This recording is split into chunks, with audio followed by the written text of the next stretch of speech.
Live. Well, good evening and welcome to the Susie L. McMahon Virtual Book Club. I am your host for this evening, Melissa Whiteford St. Clair. Susie is behind the scenes this evening, so she is present with us.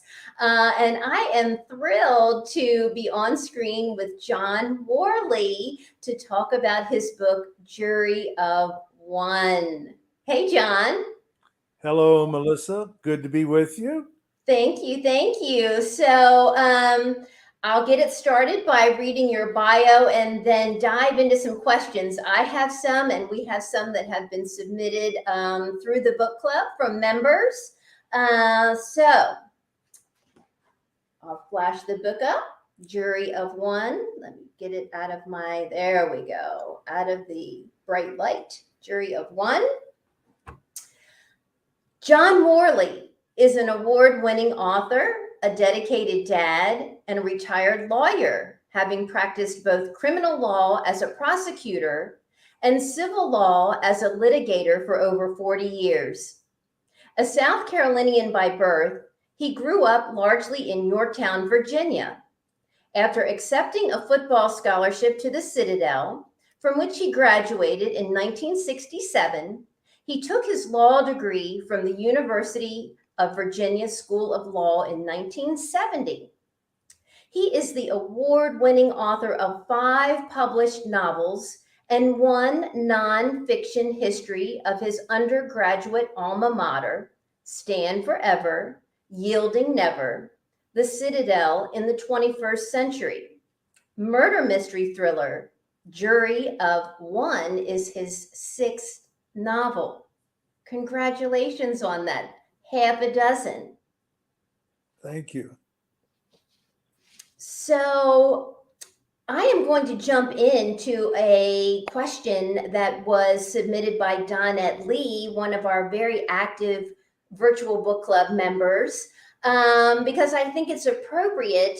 She is asking for a refresher. If you will please start off by explaining the concept Jury of One. Yeah, it's a great question. And let me just say that I'm delighted to be back at Susie's book club. I was here several years ago and I was trying to, but it was live then. And I was trying to remember the year. It must have been around 2018 or 19. It was in Beaufort. I remember that.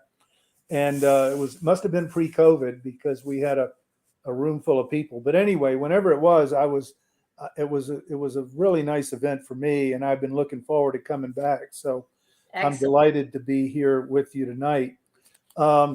This whole concept of Jury of One is frankly is a little strange to me because it is as billed a legal thriller, and although I was a lawyer for many years, I had sort of resolved never to write a legal thriller. There are some people who do that pretty actively, and I didn't have much interest in it. But then in 1998 or 1999, this idea came to me, and I still don't know where it came from. It was very unusual. I was an active lawyer, but I was practicing civil law. I wasn't doing any criminal work. And I contemplated what happens to somebody if they are locked up in a prison. They don't get the death penalty, obviously, but they are sentenced to life without parole, which is actually a pretty common sentence for some of the more horrendous crimes that are committed. And I wondered about, I mean, some of those people, they're usually men, are 20 and 21 years old when they go into prison, and think about how long life without the possibility of parole is. And I don't know what got me thinking about this back in the late 90s. I wasn't involved in a capital murder case. I wasn't practicing criminal law, but the idea occurred to me that maybe there ought to be what I'm started calling an early exit for people who are sentenced to life without the possibility of parole. And I thought about this as just a technique for a novel. And the more I thought about it, the more interesting it became to me. And so I called a couple of my lawyer friends who did do criminal law, and I said, "Have you ever heard of this concept of giving a life without parole prisoner an option to do what a jury didn't do by sentencing him to death?" And they said, "No, never heard of it, but it sounds kind of interesting. But no, I'm not aware of that concept." So that encouraged me to go ahead and start this novel. So I wrote 5 or 6 chapters of it, and I was fully engaged in it. And then I got, as sometimes happens, I got diverted. I jumped down a rabbit hole of either some other job, writing job, or some life event. But the bottom line was I got away from it. And in 2020, I was going through an old thumb drive, and I ran across these 5 or 6 chapters that I'd written 20 years before. And I started reading it, and it interested me. And I said, this is a really good story. I need to finish this puppy. And so I really hunkered down and finished it. And the finished product is A Jury of One. And of course, the essential tension of the book is not the death penalty, but there's this little snippet of information that the judge, my main character, the judge, comes up with this concept of the early exit. And because of the publicity that it generates, it gets basically a small town, Beaufort, South Carolina lawyer in the number one position to be named the Chief Justice of the South Carolina Supreme Court. So Dan Borders, my main character, is 49 years old. He's a pillar of the community.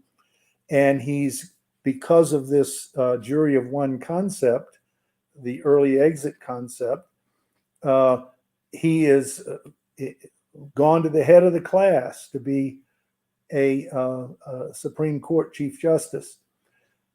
Unfortunately for Dan and some other people, he is caught in a difficult situation in the first chapter with a young school teacher who teaches history at Beaufort High. And there's a confrontation with her ex-husband.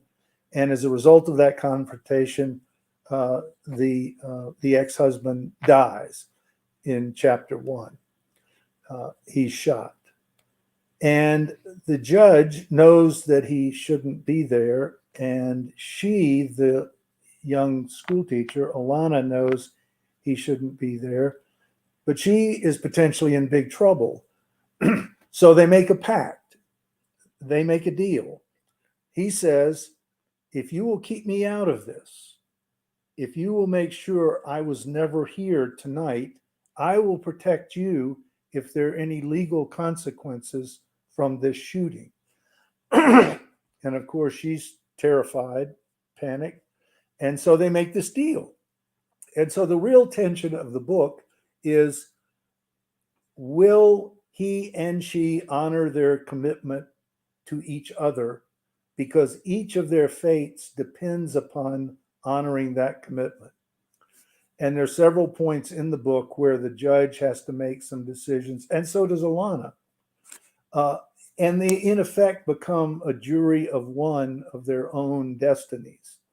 And that's what I like the metaphor very much about the individual responsibility, the decisions that flow from the consequences that flow from those decisions, and how we each are, in essence, a jury of one in our own futures often. So that's the essential tension of the book. And so that's what I've written about, and I like the story. Yeah, thank you. Well, definitely the virtual book club members liked it. That was some kind of pinky swear that they made together. And we are so glad that you came across that thumb drive so that you could put it all together and have it for us to read. So we've got readers tuning in from Dallas, from Denver, from Beaufort. I'm trying to see if I missed any other territories. Pensacola, so Florida. Richmond, Virginia. So we have a full gamut of representation tonight from Virtual Book Club. So hey, everybody. Susie is behind the scenes. So you have me tonight as the host with John Warley, Jury of One. So I am going to go to the next question that was submitted by one of the book club readers, Francine, and she is also a regular co-host for the group. Did you think about a different ending for the book? Oh, did I ever think about a different ending? I'm delighted, Francine, with that question. The ending was tough for me, and I won't, just because people are in a book club. I'm not assuming everybody in the book club has read the book, so I'm not going to be the spoiler. But I did struggle with the ending, and I'm pleased with the way it ended, but it was not without a fair amount of angst in doing that. I had one of the issues that I confronted, and it was funny how this was going on. I didn't time it, but some of the people on logged on tonight may have heard of a little trial we had here in South Carolina that involved a man named Murdaugh. Alec Murdaugh coincidentally cooperated with my book by being sentenced to life without parole. Unless his conviction is overturned on appeal, Alex Murdaugh, who is, I think, 54 or 55 years old, will spend the rest of his life in prison.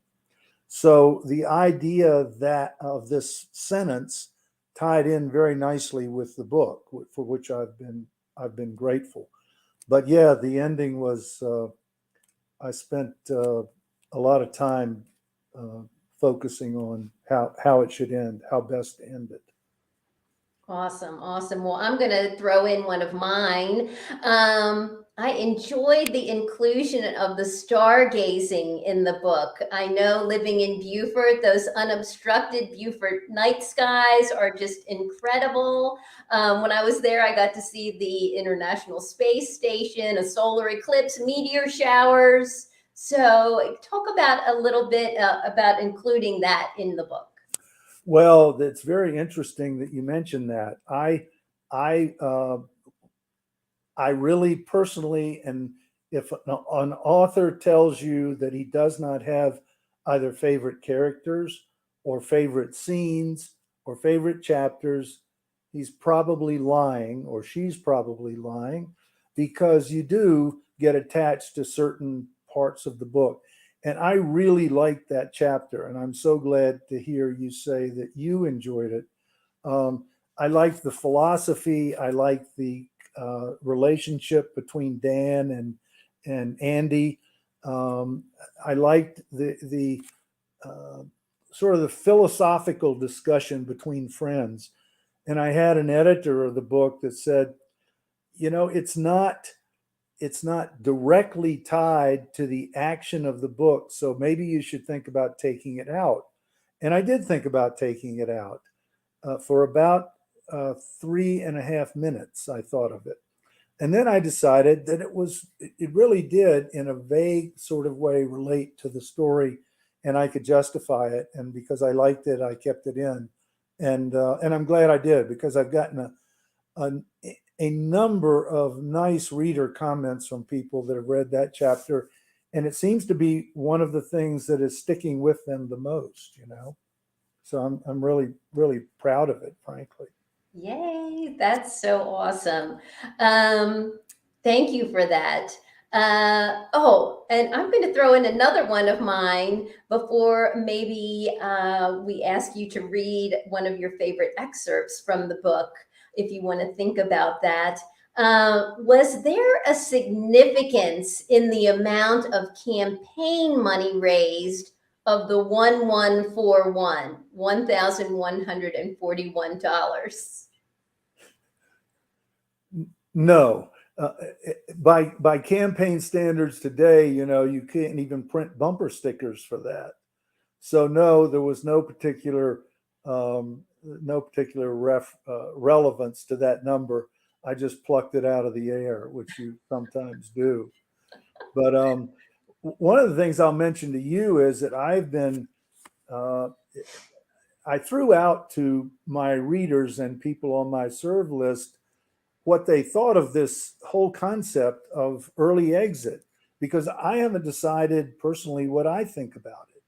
And there are some very strong feelings about it. As I say, this is not the theme of the book, but I am going to read something in a minute that kind of sets it up so that readers who haven't read the book will kind of understand what the dynamic is.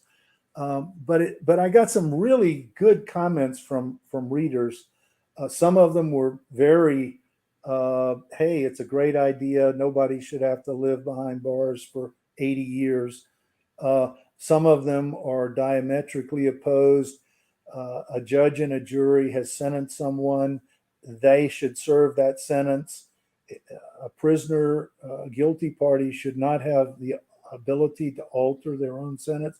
So you had the gamut of people who were pro and con. I'm not sure yet exactly where I fall on that spectrum, but I was interested in one or two readers made the suggestion, maybe a jury considering the death penalty and deciding against it and opting instead for the jury of one sentence could also decide as part of the sentence how many years a prisoner had to serve before they would be eligible to go into the room and to take care of their fate themselves. That to me was kind of an interesting concept, and I hadn't thought of it when I was doing the book, but I think it's worthy of consideration. So anyway, I'm pleased that that part of the book has provoked a lot of debate, and I've been really interested in that debate and researching some of the issues that have been sent in to me. But at the end of the day, it's entertainment. It's a novel, so that's what I do. Very good, very good. Well, if you are comfortable and ready to read, John is going to read one of his excerpts from Jury of One. I will turn the mic over.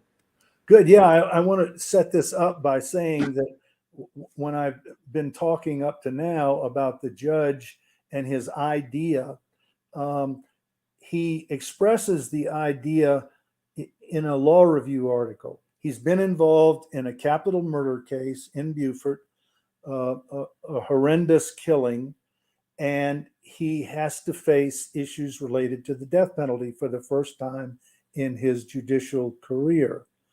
He doesn't like the death penalty. He doesn't think it's fair. He thinks it's arbitrary, and parenthetically, we've learned from things like the Innocence Project that there have been quite a few people sentenced to death who have later been found innocent, their innocence established by DNA, which is another whole discussion. But anyway, I wanted to read the excerpt from the book that the judge wrote explaining exactly what his concept was. So this was the relevant paragraphs from the law review article. The decline in executions, both in this state and nationally, represents a growing awareness of the difficulties presented by these cases. The present system's failure stems from the inability of any judge or jury to decide, with God's unerring certainty, whether a convicted defendant should live or die. For those found guilty of society's most abhorred crimes and sentenced to life without hope of parole, I would provide a means to make that final decision, which increasingly conflicts us as a civilized people. In our maximum security facility, I would build a small chamber into which a prisoner could be admitted upon reasonable notice. In this room, I would make available the pharmacological means to end life with as much speed and little pain as possible. In such a chamber, a jury of one will decide what our juries of 12 should not.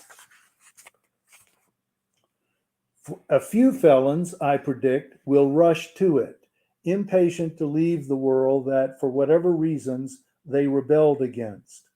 Others will die of old age, living out bleak destinies within sight of the room that provides their only alternative.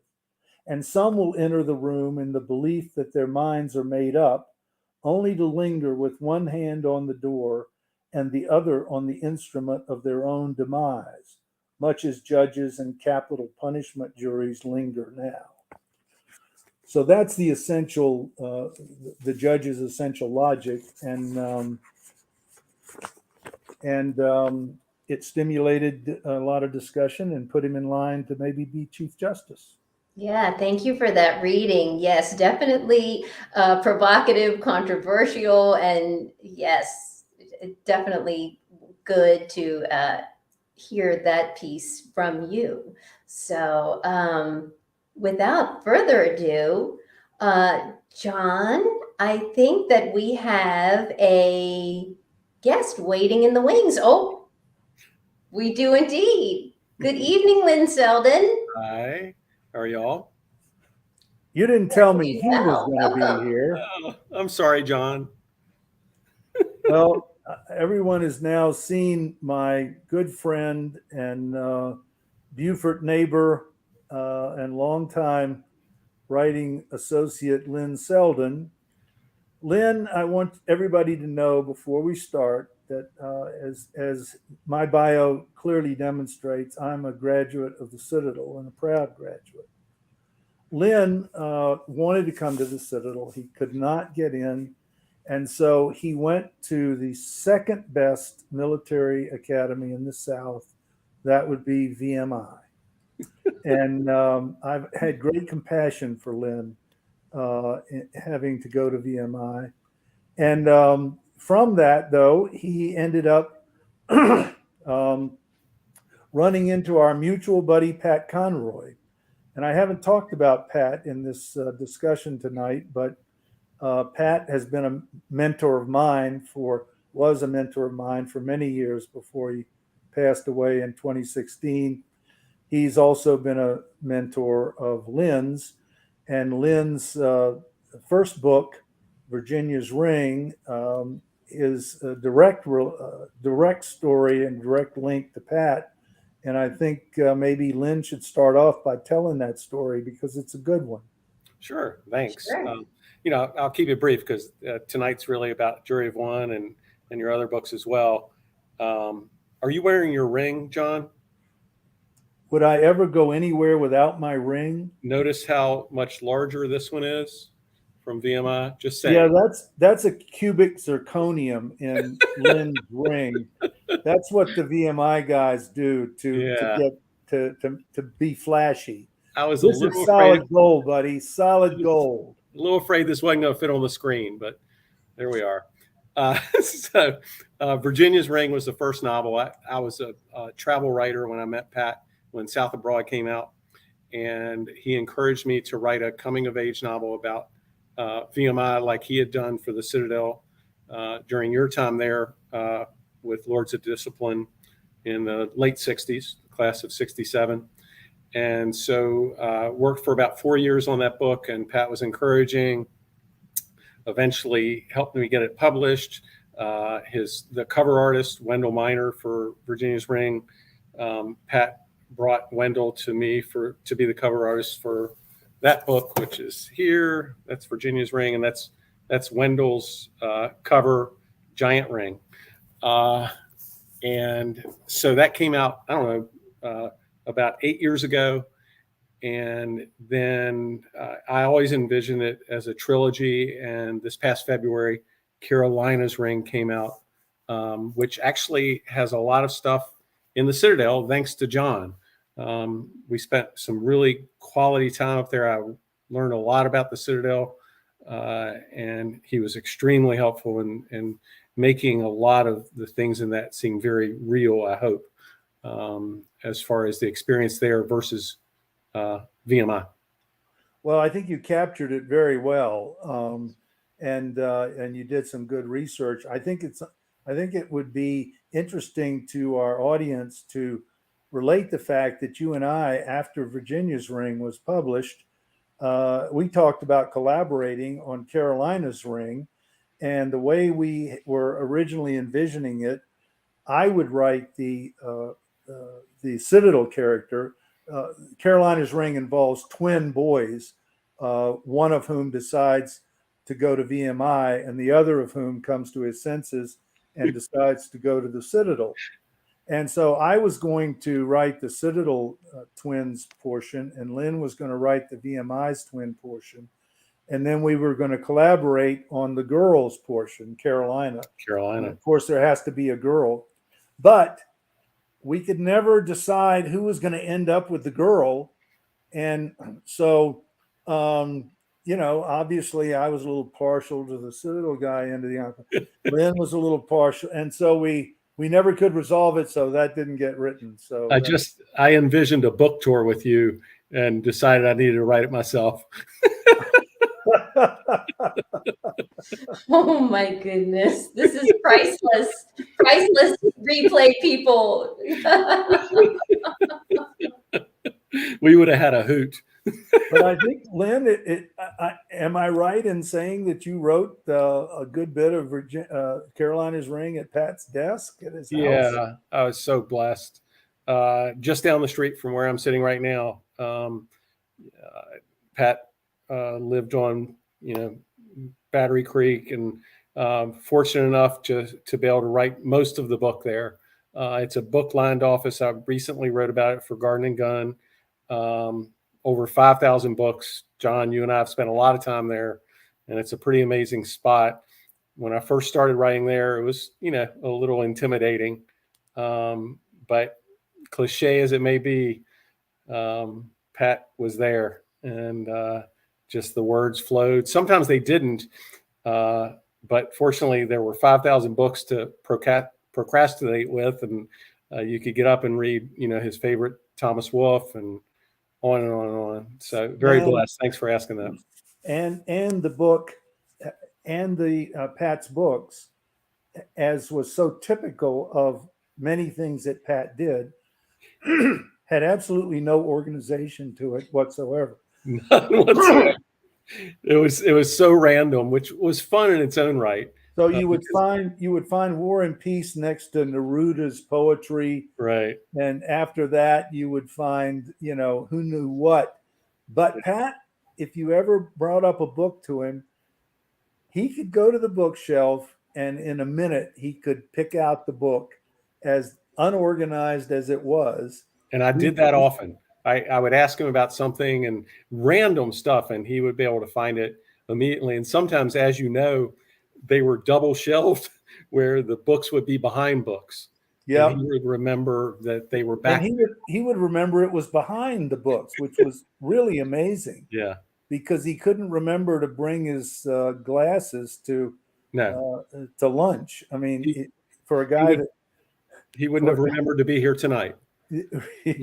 Yes.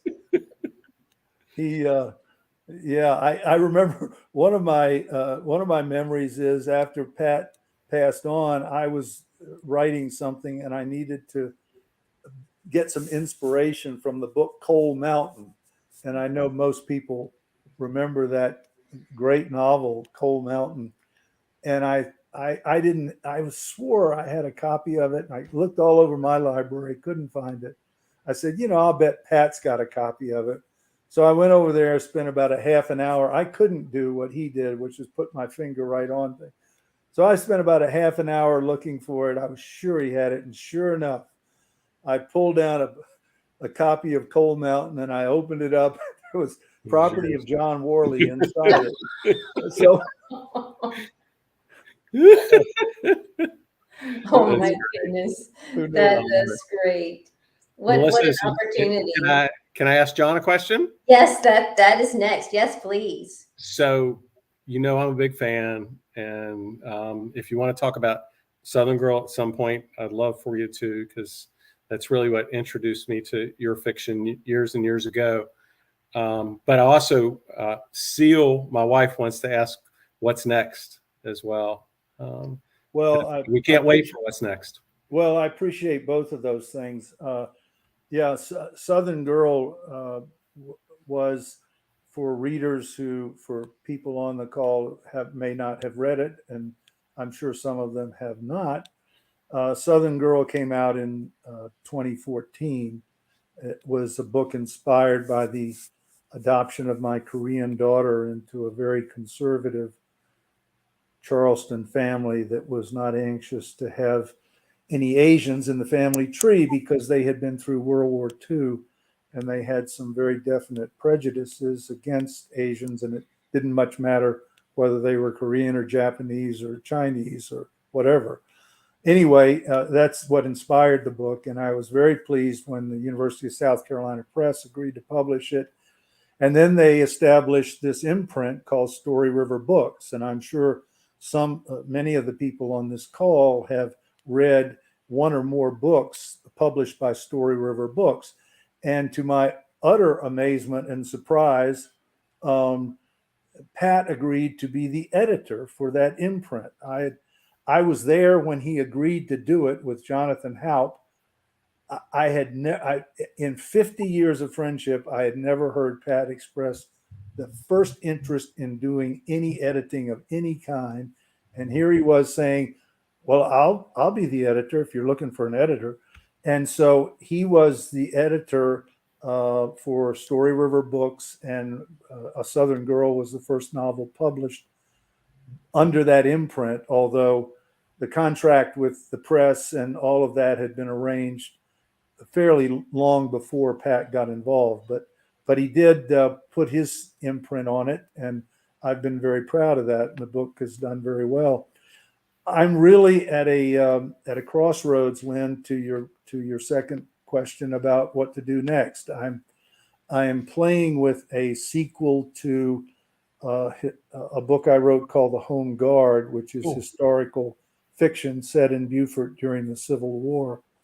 And I like that book very much. We all writers have favorites, although I have to say A Southern Girl is probably my personal favorite. But I liked historical fiction set in Beaufort during the Civil War, such an interesting period. And I'm 15 or 16 chapters into a sequel to that. So that will probably be my next book and probably be out in the spring of next year is my best guess. Yeah. That's impressive. Well, that's what I try to do, is impress people. And I think I promised with the third in the trilogy, 2030 for George's Ring. Where did that optimism come from, Lynn? You know that I have 2 other books before then, so we'll see. Yeah. Well, it is, but it's great to be able to. Somebody told me today the reason they love golf is because they can play it up until they're 90. And I don't know very many writers who've really been effective or inspired at age 90.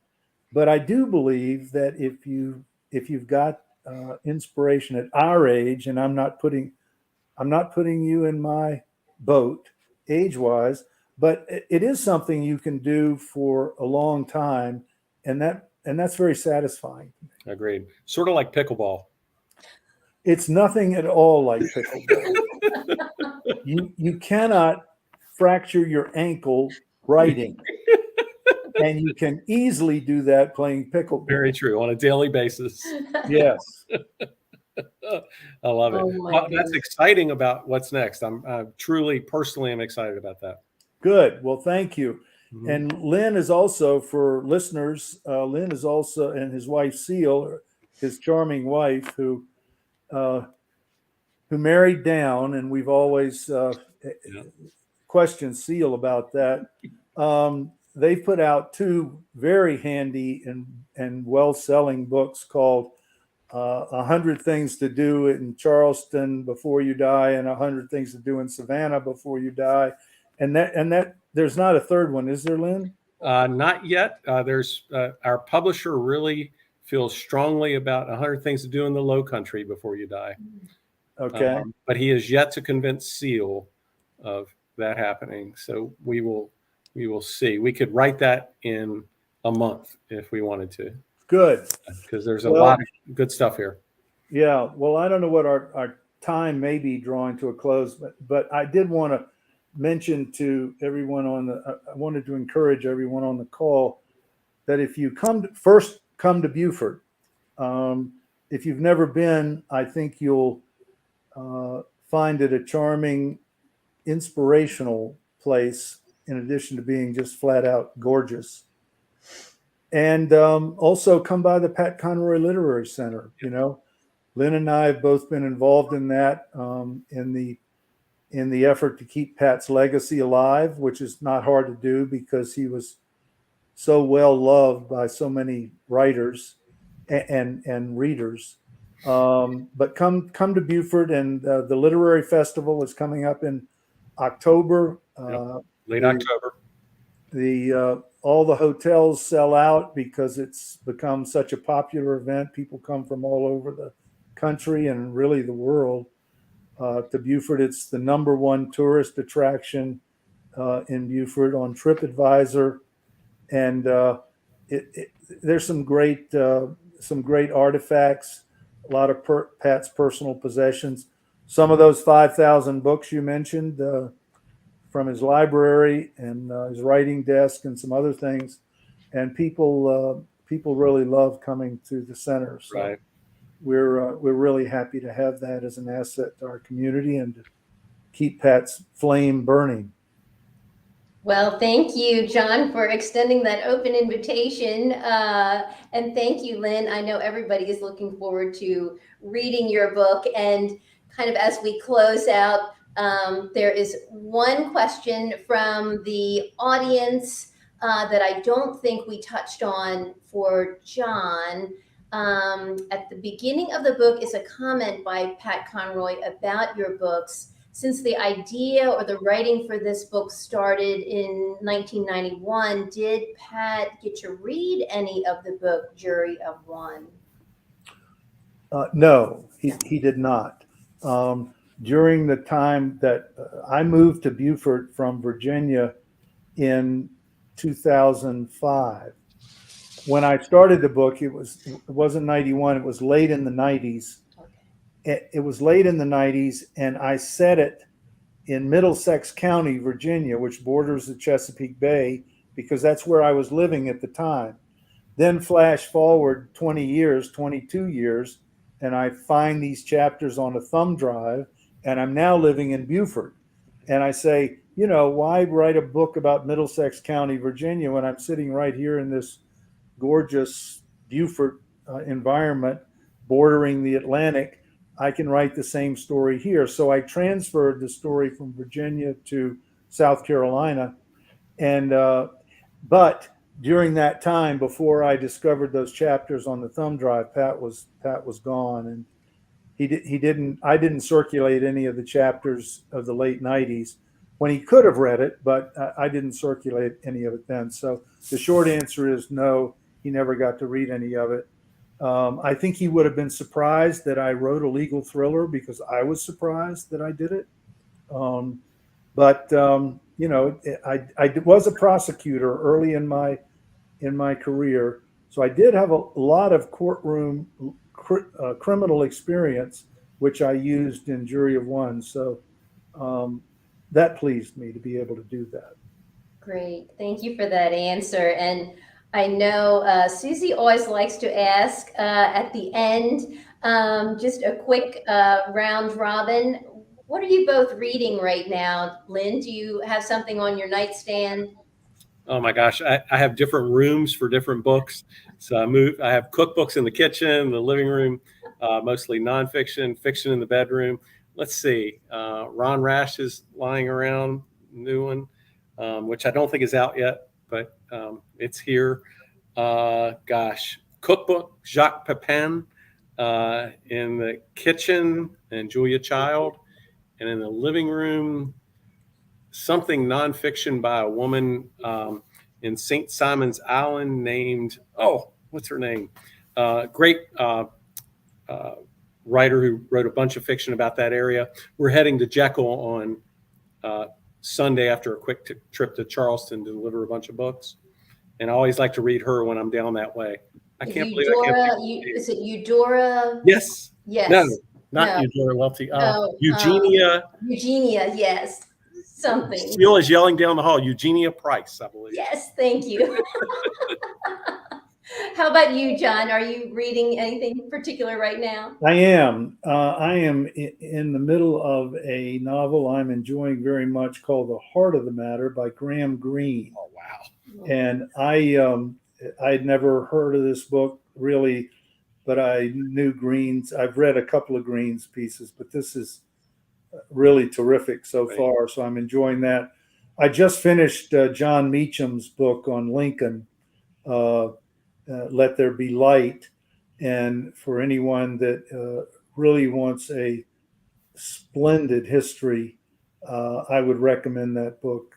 It's just I think Lincoln and Churchill are the two most biographied people on the planet, and being able to say anything new about either of them is pretty remarkable, but somehow Meacham manages to do it. So I like that very much. And then I am also, I just finished a book called Horse that a lot of people have read. And there's one other that I am currently reading, but it's not at the top of my head at the moment. Well, thank you so much. This has been a great pleasure, John, to feature Jury of One, and Lynn, we look forward to reading your book, Carolina's Ring, and maybe some folks going back to read Virginia's Ring. You know, my husband is also a VMI grad, so. Oh, Melissa, I didn't know that. I'll bid you adieu. And You're outnumbered, Warley. Apparently, I'm so sorry, Melissa. You have my deepest sympathy. Thank you so much, and y'all take care. And I think Susie's going to come in and just kind of wrap things up for us. So. Yes, thank you so much. I just wanted to come in from afar and say thanks, John, for joining us again. Just to refresh your memory, I think we did do a virtual book club on Carolina, Southern Girl, and then we did the first literary and leisure getaway where you were on the panel that Donna Armour put together. And here we are again. So 3 times a charm for John Warley and the virtual book club. You're right, and of course the one I was referring to was the one when you all came in, and we had it upstairs in the Yes. gallery, right? Right. In downtown Beaufort. Yes, sir. You're right. You're right. And I just wanted to thank Melissa for filling in for me tonight, standing in, and then John for your recommendation to feature Lynn in our book club, which I was going to do anyway, right, Lynn? Just as a last precursor, Lynn, can you tell everybody in the virtual book club how they can order a signed personal copy if they order directly, just mentioning that they're in the book club? Can you just tell everybody that? Yeah, absolutely. So if they're not, it's available in bookstores and Amazon and all that. But if they want a signed copy, just head to our website, which is our last name, Selden, S as in Sam, ELDON, and then ink.com. So seldeninc.com. Head there. All the books are there.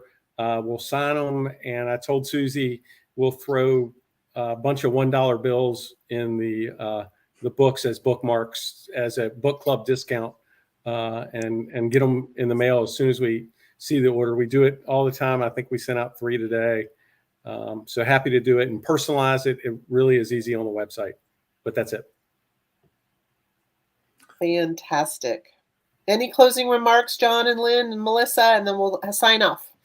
Well, I would close. Lynn planted a thought in my mind, and in the Shameless Commerce division, let me say, of John Warley Inc., let me say that at johnwarley.com, all of my books are available for purchase, free shipping, inscribed. So if you have a choice, either go to your independent bookstore where you live, or you can order them from my website. I'd be delighted to ship them to you. I usually get them out in a day or two. And, as much as you hate to admit it, reviews still matter. So if any of you are inspired to post a 5-star review, perhaps, those are always welcome. So thank you very much. And Susie, thank you for doing this. This is you're doing a great service to publishing and readers. And Melissa, you've done a great job. And please give my condolences to your husband. I'm so sorry. All right, gentlemen and Melissa, the banter has been wonderful. I'm going to sign us off for the evening. Someone just said they gave you a 5-star review, John. Just wanted to let you know that. So, Yes. woot woot. Send me her name. I want to send her a ham for Christmas. Okay, I will. I'll look it up. All right, everybody. Thank you so much, and good night from the hills of Scotland. Talk to you later. Take care of yourself, Susie. Thank you. Thanks, y'all. Bye. It was All fun. right. Good night. Bye. Thanks.